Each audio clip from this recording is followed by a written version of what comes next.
ग्रान कतुन को अस्सलाम वालेकुम वरहमतुल्लाहि वबरकातुहू। नूर इस्लाम प्रोग्राम सरा मुफ्ती अब्दुल गफ़ार क़ादरी तासु खिदमत के हाजिर दे। कदरदानो दसबर्ग मुबारक म्याश दरे मजुमा और कदरदानो द रहमतुनु बरकतुनु म्याश दा द बुजुर्ग और द इज़्ज़त और द एहतराम खावन म्याश दा। कदरदानो तेर दो प्रोग्रामों के हम तासु खिदमत के पते मौजू बांधे मुंगा खबर वकड़ले चुमुंग लदे म्याश ना फ़ायदा गसल पकाती दा गटे म्याश दा अल्लाह जल्ल शानहु द तरफ ना मुंग द पारा यो इनाम दे द नेके और द ख़कारुनो द करवंदे म्याश दा दे म्याश नमुला फ़ायदा गसल पकार दी। कदरदानो नन हम पदगे सिलसिला बांधे मुंगा प्रोग्राम मख के बूजू कि मुंगो तासु पदे म्याश के इस्लाह द खपल ज़ान और द नूर खल्को संग कौली शू मुंग लस कौल पकार दी दे पे बारक इस्लामी तालीमात से दी दे म्याश मुंगा संग फ़ायदा गस्ती शू इस्लाह पर मौजू बांधे बस्तासो खिदमत के प्रोग्राम पेश को दास्तासो प्रोग्राम दे तासो प्रोग्राम पस्तासो रात तक बांधे खिस्त की तासो मुंग सर पर लाइव कॉल बांधे रब्ता कॉल शुभ 0912584 बांधे व्हाट्सएप पर ला रहा हम तासो मुंग तखपल पुख्तने सवाल जवाब पर वॉइस मैसेज की पर टेक्स्ट मैसेज की राले के लिए से द व्हाट्सएप मेरा बताओ तस्क्रीन बांधे खारशी कदरदानो प्रोग्राम के द नात शरीफ खैसा बरखा हम मुंग सरश्ता और नन द नात शरीफ द पारा मुंग प्रोग्राम पर तशरीफ़ रोड़ दे मोहतरम मलिक अहमद मोइन साहब। मलिक साहब तो पखर आले वही कदरदानो द मलिक अहमद मोइन भाई न ब नात शरीफ मौरू और सासु सरा पखफुल मौजू बांधे बा अहम खबर हम को कदरदानो अल्लाह जल्ल शानहु मुंग तासु रकम दा खैस्ता जुन रा करे दे दगा खैस्ता जुन मुंग तासु द पारा यो इम्तहान दे। अल्लाह करीम कुरान मजीद की इरशाद फरमाई खलक़ल मौत वल हयाता लियब्लुवकुम अय्युकुम अहसनु अमला। अल्लाह जल्ल शानहु मर्ग और जुन पैदा को दे द पारा चीज़ तासु इम्तहान वाखलो में तासु के सोक द ख अमल वाला इंसान दे द चा अमल पके ख अमल दी नो कदानो ख अमल छे दे दा जमुंग तरफ ना अल्लाह जल्ल शानहु यो इम्तहान दे चमुंगा सुमरा ख कारुनो को सुमरा नेक अमल को दा बमुंगा इम्तहान की कामयाबी भी और सुमरा मुंगा गलत तरफ तजू नो दा जमुंग पदग इम्तहान के नाकामी दा नो कदानो दा ज़बर के मुबारक म्याश दा और दे कि अल्लाह जल्ल शानहु इंसान ला दे खबर तौफीक वर्कई चिकम इंसान पदे म्याश के दने का अमाल शुरू की शाबान के जारी साथी नो रमज़ान मुबारक के आगा बदने के आगा फसल और भी चिकम फसल दे पर बर्ग के आगा करली भी और ब्या पर शाबान के आगे मांदे मेहनत ख्वारी कड़ी भी नो रमज़ान मुबारक द इबादतुनु म्याश के रहमतुनु बरकतुनु म्याश के वदगा इंसान कसरत सरा इबादतु की नो कदानो दा म्याश द करवंदे म्याश दा म्याश द इस्लाह म्याश द पदे के इंसान फलजान इस्लाह की दे म्याश पबारा के खुसूसन अल्लाह करीम कुरान मजीद के इरशाद फरमाई द हुरमत म्याश पबारा के अल्लाह करीम इरशाद फरमाई फ़ला तज़लिमू फ़ीहिन्न अनफुसकुम एज़ मा बंदगान खुसूसी तौर बांधे पदे हुरमत अगे म्याश तो के पखपल जानू माने जुल्म मकवे माना दा शे गुनाहुना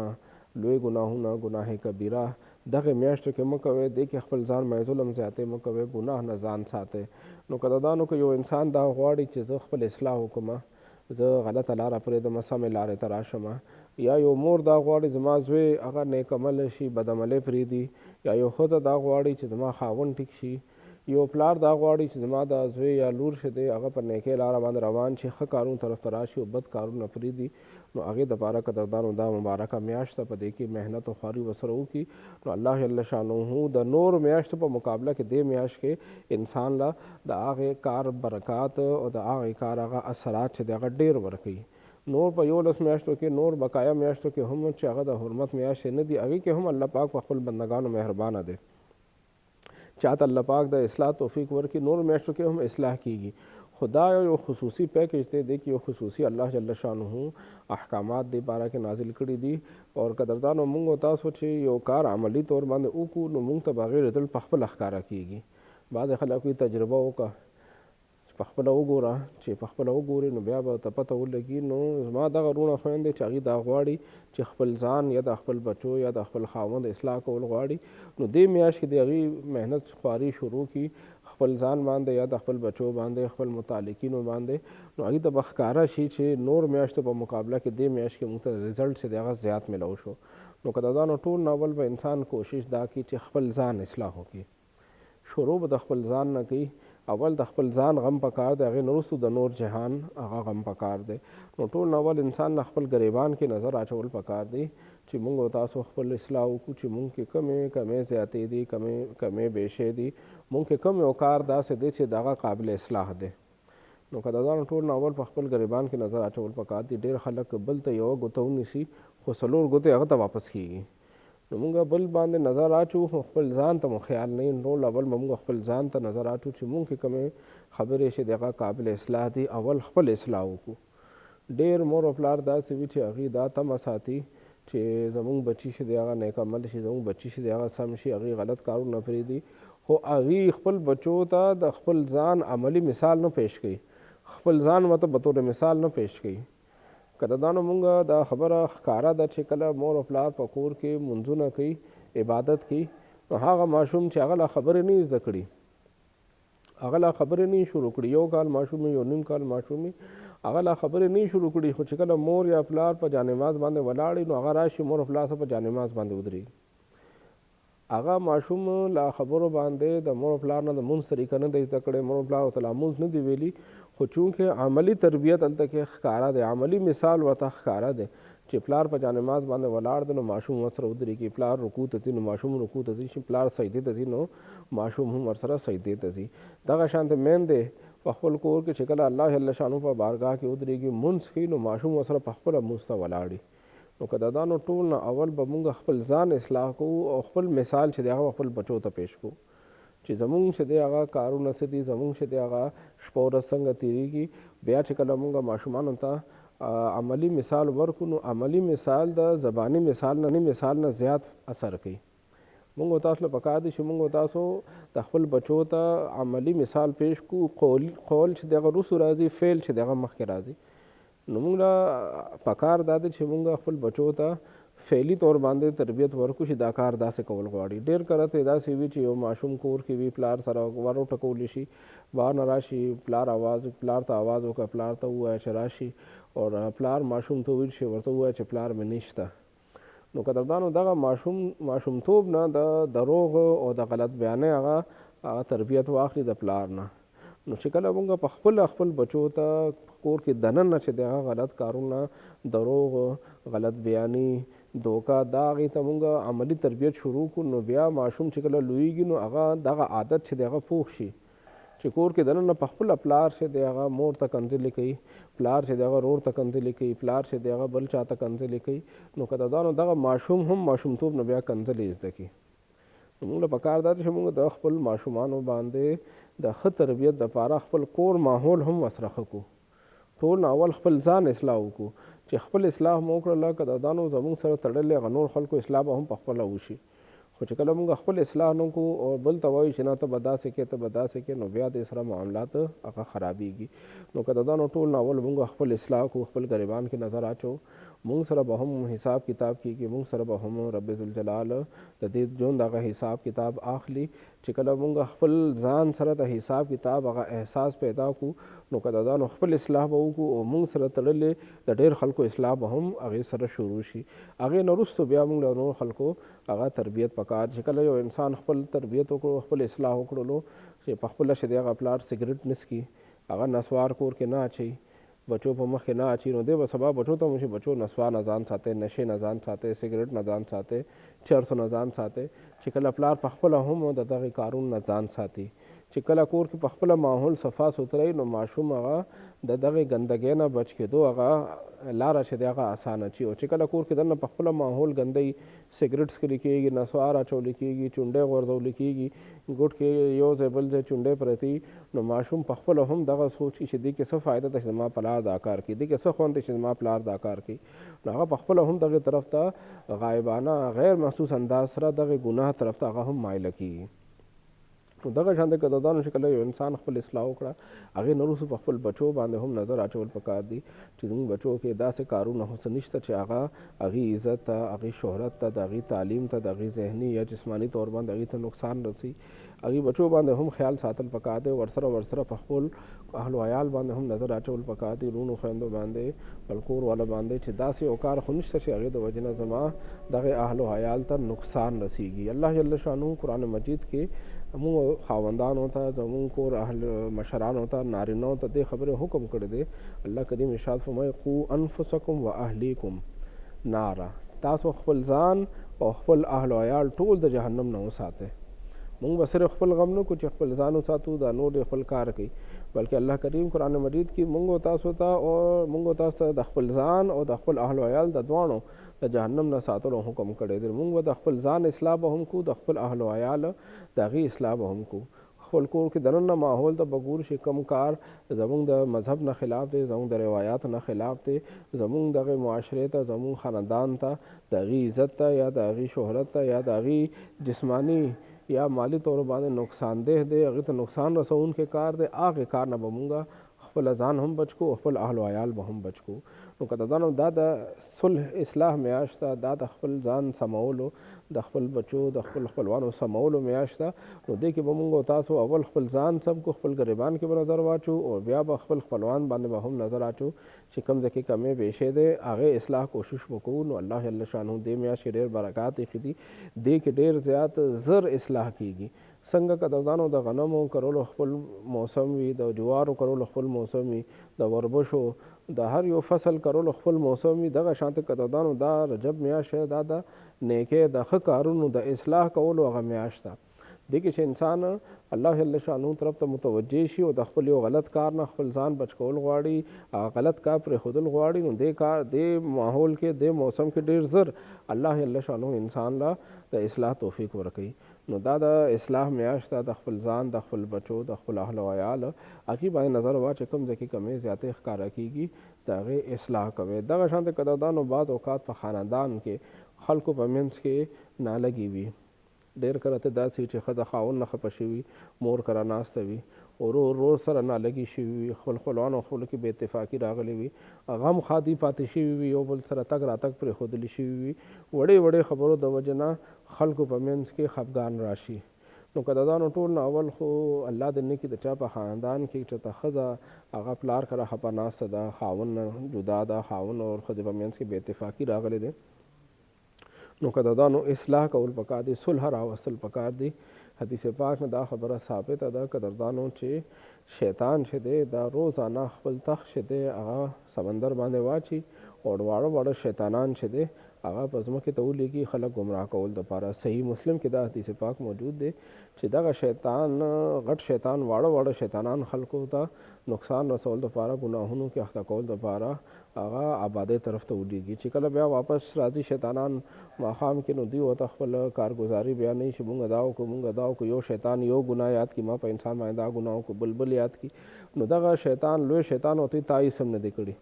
تر دې پورې چې نبي علیه صلات وسلام به فرمایي چې یو شیطان وړوکی داسې راشي چې هغه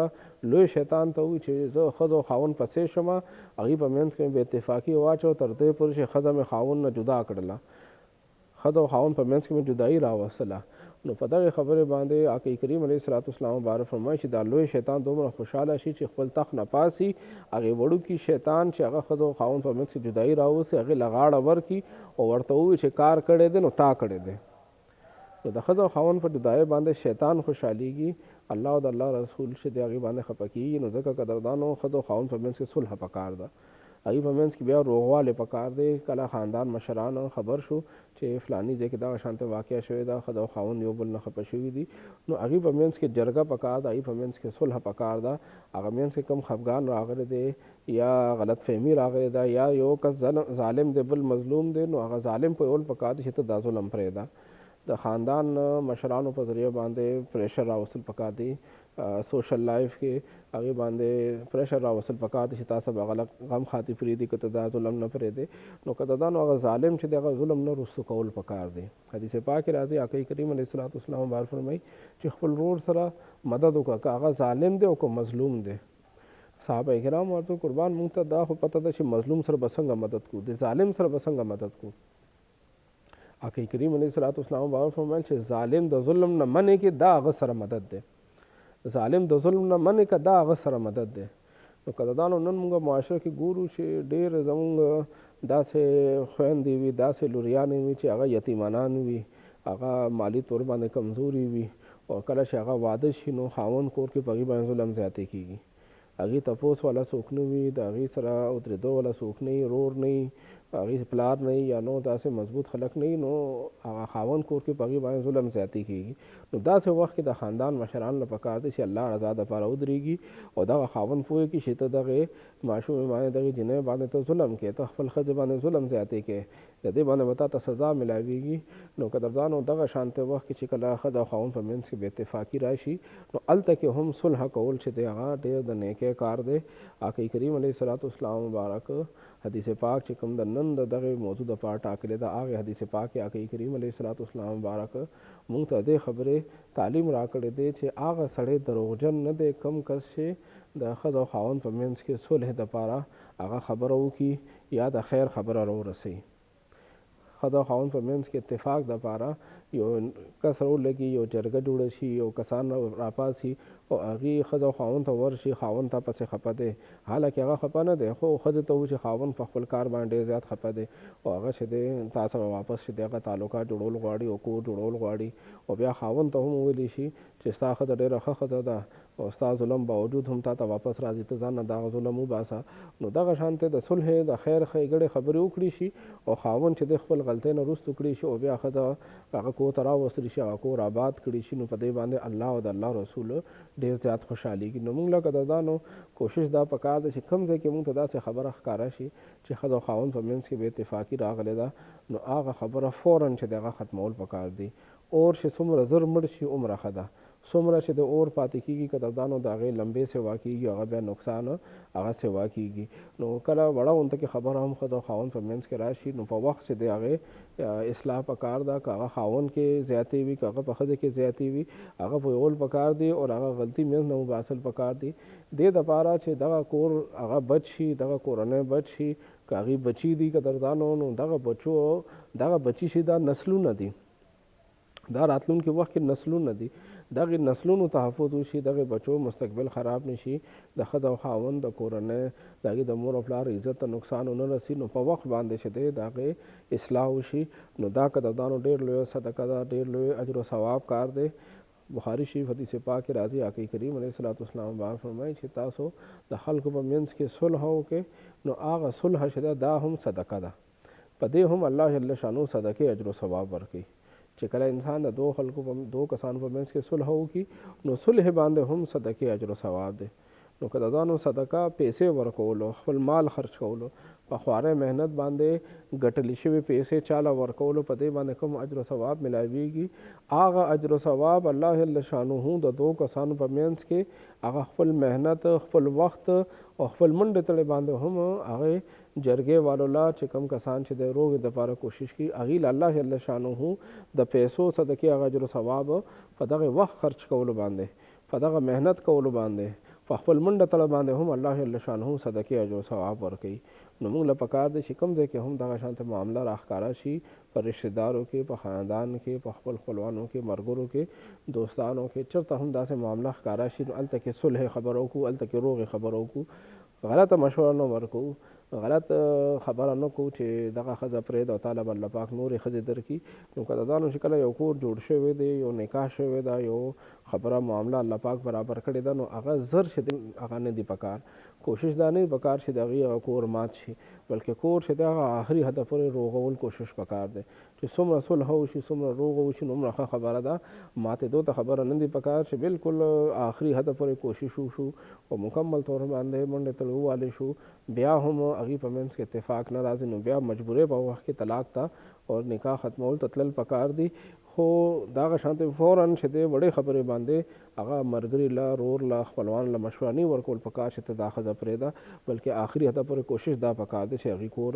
هغه آباد شي او دغه عقد نکاح چې دی برقرار پاتې شي. قدردانو خپل موضوع باندې به خبرې جاري ساتو. وخت شو دی وړوکې اونته کې دمې ته ورځو، دمې نه وروسته بیا میلاویږو.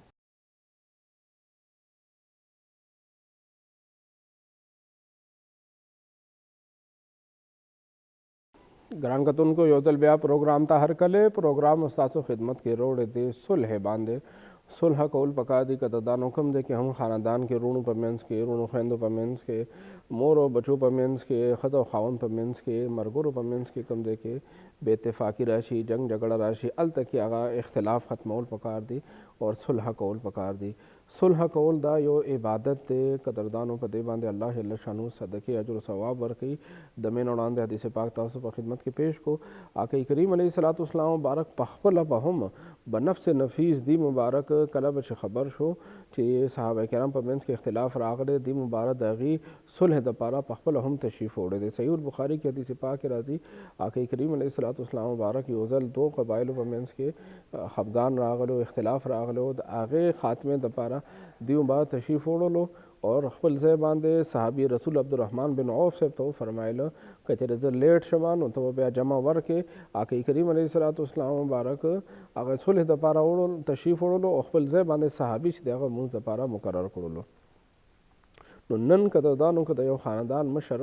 هغه دا وایي زه مشر یم او زه به سلم مینځ ته ورځم او روغه به کومه، ما سره دومره ټیم نشته، ما سره دومره مصروفیات دي، زه دومره اهم یم، دومره ما سره مصروفیات دي، زه به څنګه هلته ورځم. نو قدردانو هغه ته د آقا کریم علیه الصلاۃ والسلام مبارک مثال مخې ته ایښودل پکار دی. آقا کریم علیه الصلاۃ والسلام مبارک د ټول مخلوقاتو سردار دی، هغې مبارک ټول نه اعلی او افضل دی. هغې مبارک بنفس نفیس تشریف وړي،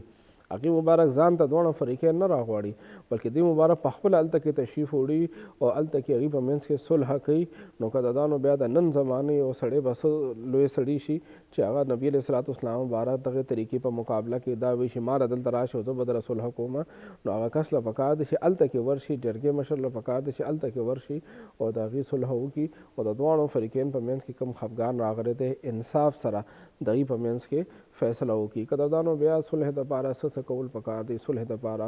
اسلام څه شرایط ایښي دي، څه قواعد دي، هغې باندې به هم لږ شانته خبرې کوو. قدردانو پروګرام ستاسو خدمت کې روړی دی صلح په موضوع باندې. قدردانو زموږ په کلي معاشره پښتنو په دې کلي وطن کې یو ډېر ښایسته روایت دی قدردانو چې جرګه پکې کېږي، جرګې مشران مقرر شي او هغه جرګې کې د خلکو هغه چې کوم جنګ جګړې دي د هغې اختلافات دي هغه ختمول کوشش کوي اور قدردانو ډېر کرت هغه جرګه کامیاب شي اور هغه اختلافات که هغه هر قسمه وي نو موږ ګورو چې هغه اختلافات په دغه جرګې سره ختم شي. قدردانو زموږ دغه مشرانو دپاره هم دا قوانین دي، صلح دپاره دا قانون دی چې صلح کوونکي چې کوم مشران دي، جرګې مشران دي، هغې به دغه صلح صرف او صرف الله د رضا دپاره کې اخلاص سره به کوي. هغې به رشوت پکې نه اخلي، دوکې نه به پکې کار نه اخلي، هغې به پکې ذاتي مفاد نه وي، هغې به خپل ځان دپاره دغه ګټې دپاره خپل ګټې دپاره به دغه صلح نه کوي بلکې صلح به دې دپاره کوي د روغ به دې دپاره راوړي چې د دغې خلکو په منځ کې دغه اختلافات ختم شي. قدردانو یاد ساتئ دې کې رشوت اخیستل، یو فریق نه پیسې اخیستل دا بالکل حرام دي. هغې مطابق بیا فیصله کولو د یو فریق په حق کې چې هغه رشوت ورکړی دا بالکل حرام دي. قدردانو دا ډېر لوی ګناه ده، ګناه کبیره کې راځي چې یو چا نه پیسې واخلي او بیا د هغې په حق کې فیصله وکړي شي. قدردانو صلح جایز ده خو صلح کې حرام به چاته حلالو نه، حلال به چاته حرامو نه. صلح دپاره دا خبره ضروري ده چې صلح چې دی هغه د اسلامي قوانین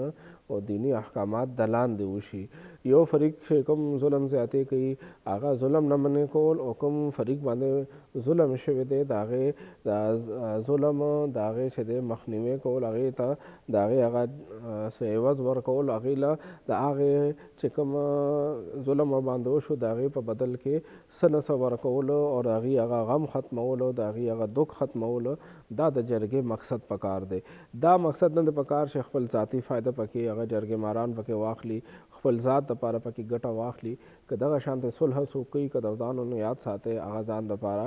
ګناه ګټي او که الله د رضا دپاره وي، اخلاص سره وي، خلکو دغه غم او خلکو دغه جګړه ختمول دپاره وي نو قدردانو په دې باندې جرګې مارو ته هم اجر و ثواب ملاویږي او د هغې د دنیا او آخرت کې د هغې عوض و برکات به ملاویږي. بیا قدردانو چې کله صلح کېږي نو صلح کې دا خبره ضروري ده چې هغې کې انصاف نه کار واخیستلی شي،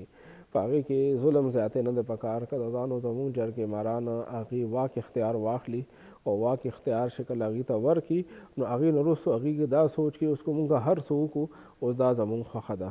قدردانو واک اختیار که دواړه فریقین هغې ورکړی دی خو د هغې هرګز دا معنا او مطلب نه دی چې اوس چې دی په یو باندې ظلم وشي او په بل چې دی هغه هغه ته مکمل طور باندې هغه ګټه ورکړي شي. جرګې مشران دې ته ګوري چې په یو باندې هم ظلم ونشي، په بل باندې هم ظلم ونشي، انصاف نه کار واخلي. هغې به پوره تحقیقاتو کې چې کوم یو ظالم دی هغه به ظلم نه مني کړي، او کوم چې مظلوم دی د هغه سره به مرسته او تعاون وکړي. نو صلح دپاره دا خبره ضروري ده چې کوم خلک صلح ته مخې ته شو هغې به د الله د رضا دپاره کوي، ذاتي مفاد دپاره، رشوت دپاره یا دوکې دپاره دغه صلح به نه کوي. کنې دغه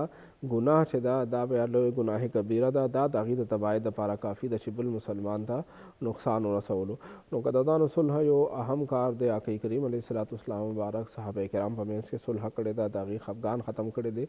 بعض اوقات په دې کې یو فریق ته دا محسوسي کې ما باندې ظلم زیاتی وشو، خو قدردانو یاد ساتئ هغې کې هغه له پکار دا دی چې د خپل معاملې په باره کې علما کرام نه هغه خپل ځان پوهې کې دي چې زما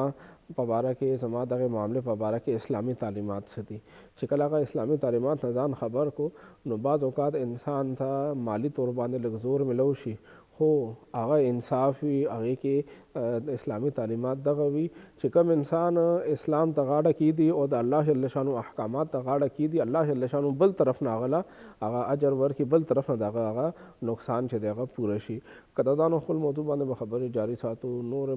بعضې اهم خبرې پاتې دي انشاءالله هغه به هم ستاسو خدمت کې پیش کوو، خو وخت شو د وړکي اون ته کې دمې ته ورځو، دمې نه وروسته بیا ملاوي.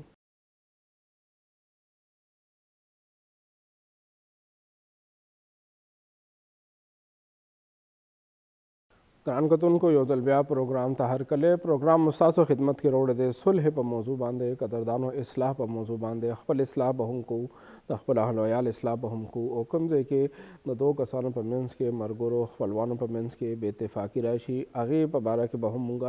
صلح راولو، هغې اصلاح او د هغې په منځ کې خفګان ختمولو دپاره به هم هلې ځلې کوو. قدردانو د مې نه وړاندې خبره شروع وه چې کوم انسان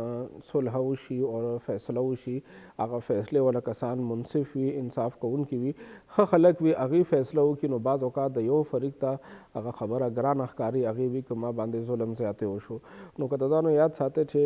موږ او تاسو له د خپل معاملات په باره کې اسلامي تعلیمات زده کول پکار دي. موږ ته داسې مسلې هم راغلي دي چې خور د خپل رور نه خپله برخه غوښتې ده، نو په هغې باندې هم ورته رور تیار نه دی، هغه هم ورته د خپل خور له برخه ورکول دا هم ورته ظلم ښکاري. قدردانو اسلام چې کوم تعلیمات موږ له راکړي دي هغې مطابق به موږ ژوند تېرو، خپل خواهشات خپل زړه کې څه کومه خبرې راځي هغې ته به نه ګورو. اسلام لور خور له هم په ځمکه کې په جایداد کې برخه ورکړې ده، د پلار په مال کې د هغې هم برخه شته. نو چې کله اسلام زوی له برخه ورکړې ده نو لور له هم برخه ورکړې، رور له برخه ورکړې نو خور له هم برخه ورکړې ده. د دواړو طرف ته به موږ سوچ کوو چې څنګه زما حق دی دغه شانته د دې حق هم دی. که هغې ته مال ځي هغه به پردو کې واده شوی ده یا نه ده واده شوی یا واده شوی ده هغې ته حق ځي، نو دا زما خور ته روان دی، دا پردو ته نه دی روان، دا د اسلامي تعلیماتو باندې عمل کیږي، دا رب ذوالجلال په حکم باندې عمل کیږي. کوم انسان چې رب ذوالجلال حکم ته غاړه کیدي، قدردانو رب ذوالجلال قادر مطلق ذات دی، د هغه په دین باندې عمل کوونکي الله جل شانه پاتې نه راولي، هغه ته الله پاک بل طرف نه مال ورکړي، رزق کې به برکت واچي، کاروبار کې به برکت واچي، اولاد کې به برکت واچي. چې دغه انسان زما په تعلیماتو باندې عمل وکړو، د ځمکه خور له ورکړله، لور له ورکړله، حقدار له ورکړله، ظاهري طور باندې د نقصان برداشت کړو، نو قدردانو مونږ هغه نقصان دی چې کوم اسلام نه خلاف مونږ کارونه کو دغه نقصان دی. اسلامي تعلیمات مطابق چاله پیسې ورکړه، چاله ځمکه ورکړه، چاله څه ورکړه، نو دا نقصان نه دی، دا ګټه ده. او قدردانو آخري خبره چې کله به مونږ او تاسو صلح کوو نو صلح کې به دې خبرې ډېر زیات خیال ساتو چې دغه صلح دغه معاملات هغه تحریري طور باندې هغه مونږ سره محفوظ پراته وي. ډېر کرته زباني صلح وشي، زباني خبرې ترې وشي، خو چې کله کال دو کال تیر شي نو بیا خلکو نه خبرې هېرې شي. نو قدردانو چې کله هغه خبرې ریټن کې راشي، لیکلو کې راشي، معاهدې په صورت کې راشي، نو هغه ټول عمر دپاره یاد پاتې وي چې فلاني وخت کې دغه فیصله شوې وه، دغه خبره شوې وه، نو بیا په هغې کې مسلې مسایل نه جوړېږي. قدردانو نو دغه صلح چې کومه وشوه که هغه ښځه او خاوند په منځ کې د وروڼو خویندو په منځ کې ده یا دوستانو یا د هر چا په منځ کې نو هغه ریټن کې راوصل پکار دي، هغه صلح لیکلی شوي وي، هغه شرایط قواعد او ضوابط هغه ټول لیکل پکار دي. لیکلو کې بیا انسان نه خبره نه هېرېږي که یو فریق هغه خلاف ورزي کوي نو بل فریق سره هغه معاهده هغه صلح چې دی هغه لیکلې پرته وي. قدردانو پروګرام په آخر کې به ستاسو خدمت کې زما هغه میندې خویندې چې کوم دا غواړي چې خپل ځان اصلاح وکړي، خپل لور زوی اصلاح وکړي، د خپل ورور خور اصلاح وکړي، یا د خپل ملګرو خپل خپلوانو کې د چا کې څه غلط عادت دی هغې اصلاح وکړي. هغې دپاره به قدردانو زباني کلامي کوشش به هم کوي او ورسره د الله پاک ذکر او اذکار نه به هم فایده اخلي او هغې نه به هم کار اخلي. نو انشاءالله العزیز د هغه انسان خپل ځان یا د نور خلکو دپاره کوم اصلاح کوشش کوي هغې کوشش کې به کامیاب شي. بعض اوقات قدردانو چا کې د نشې عادت وي، داسې نشه کوي، نسوار سګرټ یا نور نشه کوي، نو قدردانو د نشې عادت نه او د دغه غلط کار نه منع کول دپاره قدردانو د الله جل شانه نام نامی اسم گرامی یا تواب څلور سوه نهه پېرې دغه وظیفه کوي. نو انشاءالله العزیز الله جل شانه دغه ذکر د برکته دغه کس به د دغه ګناه نه هغه به وړي. بعض اوقات قدردانو انسان چې دی غلط تعلق ساتي، غلط ځای کې هغه رابطه ساتي، نو خپل کور خلک دا غواړي چې دغه غلط کار نه دغه انسان چې دی هغه منع شي. د هغې دپاره قدردانو د الله جل شانه نام نامی اسم گرامی یا مانع خپل ځان منع کول غواړي یا بل انسان منع کول غواړي، نو د الله جل شانه نام نامی اسم گرامی یا مانع 436 پېرې وي او بیا الله جل شانه نه سوال کوي. نو انشاءالله العزیز هغه انسان اصلاح به وشي. قدردانو دا اصلاح چې دی دا رو کار دی، دا رو انسان په زړه کې اول د ګناه تصور قایم شي، دا ګناه دی، دا غلط کار دی، دا ما ته نقصان رسوي، زما خاندان ته نقصان رسوي، رو بیا انسان هغې نه رسو کېږي. نو قدردانو دا اصلاح چې دی دا ډېر طویل کار دی، دې لپاره به رو محنت کوو، خپل ځان اصلاح او د خپل خپلوانو اصلاح دپاره به مسلسل کوشش جاری ساتو. نو انشاءالله العزیز الله جل شانه به موږ او تاسو ته د نیک اعمالو توفیق نصیب کړي، خپل اصلاح د توفیق نصیب کړي. قدردانو دې سره زموږ پروګرام سرته رسي، راتلونکي پروګرام پورې تاسو نه اجازت غواړو. السلام علیکم ورحمة الله وبرکاتہ.